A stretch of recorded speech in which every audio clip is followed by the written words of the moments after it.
Everyone, hi, I'm Saraswati. Today I'm going to present our research topic, Embedding Flexible Design to Endure Long-Term Preservation of Industrial Building in Australia. A building could become obsolete for various reasons, demographic shifts, or increasing the cost of maintenance, but mostly because it is no longer suited for the original function. Standard criteria have been defined in the literature for safeguarding the adaptive reuse of a built environment, but has minimal impact on its heritage values. Nevertheless, little has been discussed about the impact on modern social dynamic will have on the actual preservation of this reuse of adaptive heritage. The loss of significant architectural structure will continue if adaptive reuse opportunities are not adopted successfully. This dynamic is well represented in the urban space of Geelong's waterfront in Victoria, Australia. Throughout the 1980s, we saw most of Geelong's waterfront wool store, which symbolizes the significance of 19th century wool industry of Australia, fell into a condition of despair. Another example is the Boat Trust building, which is demolished and converted into a wasteland for temporary car parking. Another local example is iconic Power Station A building, partially demolished to make way to Westfield Plaza Shopping Centre, which remains now stand disfigured. Another example is Geelong Silos, which has been completely demolished in 2020.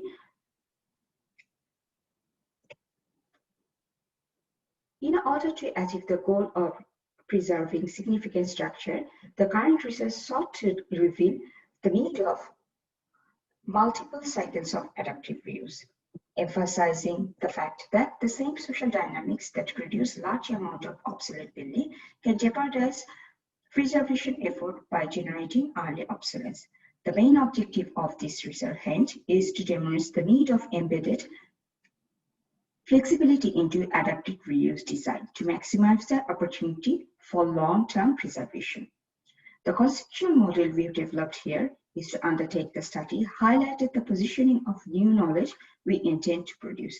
The research purpose and explorative studies aim at revealing the need of designing for multiple cycles of adaptive reuse.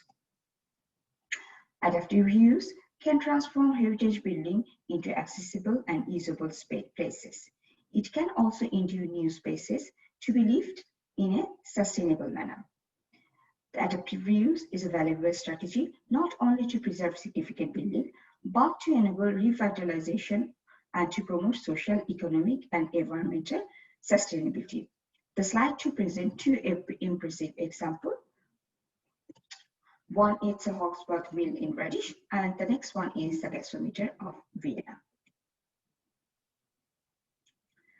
The importance of adaptive reuse is emphasized by the contemporary appeal for designers long time to incorporate flexibility to maximize the reuse potential of new buildings. Cedric Price's Fun Palace, displayed in this slide, in an exemplary model of flexible design. Users can rearrange wall panels to create new spaces as the program changes and evolves, creating endless variation forms. To explore these ideas, this research has structured around two case studies with the intention to answer the following question: how flexible design can assist in long-term preservation of obsolete industrial building. The two case studies present full-fledged adaptive reuse projects of iconic Australian industrial building, Tonsley MAB in Adelaide, and which is the former Chrysler and Mitsubishi Motor of Australia site, and the second one is the Federal Mills in Geelong. Flexible design solutions were investigated based upon available written literature, photographic documents, and architectural drawing to determine the strategies of flexible design that help in promoting long-lasting preservation of this adaptive reuse project. Stuart Brand's model for building decomposition into sharing layers of change was adopted in this research to help to identify how flexible design solution could be adopted for industrial heritage structures. The former woolen mill, known as Federal Mill, is the most intact form of its eternal layout. The Federal Mill's infrastructure design enables such system to install or change with a minimum interface problem. Here we have seen the previous structure, and the next one is the current interior, where it already shows that they have tried to interact as much possible because it has the most layout which is open place, and it could be adaptable for its interior, and the original plan could be easily read within the adapted building. The next example is the Townsley building. On the other side, this Townsley structure was distinguished design strategy that helped to adapt to diverse needs. The grid layout presented here, which shows that the grid layout and the structure related to these existing building forms were maintained. The master plan recognized the importance of visual urban fabric and represented the manufacturing heritage of this style. The umbrella-like existing structure celebrates the industrial heritage of the building and delivers a clear layout with a highly flexible work environment. One of the main goals was to provide great commercial flexibility and diversity through increased opportunity for mixed-use development. The Townsley model has produced innovative infrastructure features designed explicitly to nurture a culture of innovation. This has meant combining the hard infrastructure that architecturally planned physical layout with the soft infrastructure that is supplied by the design of Townsley's open space. Townsley's project demonstrates the successful repurposing of existing structural element combined with soft element into flexible design arrangement.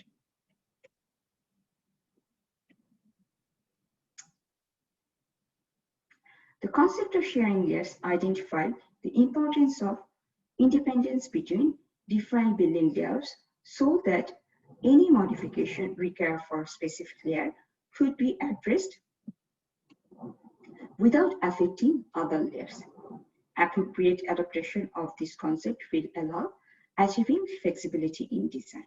The analysis of both case studies expose that architects and planners have to have deliberate effort of producing design which are able to accommodate changing uses of structure, scheme, services, and space plan. In principle, both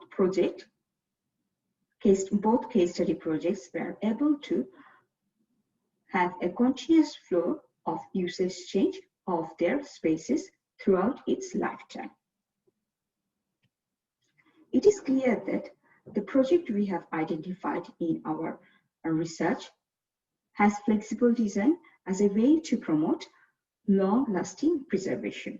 Therefore, in order to realize the paradigm of long-term preservation of significant industrial building, it becomes apparent that it is imperative to integrate the ideas of flexibility and future adaptability into the design of adaptive reuse of such buildings. The benefit of this form of design are significant.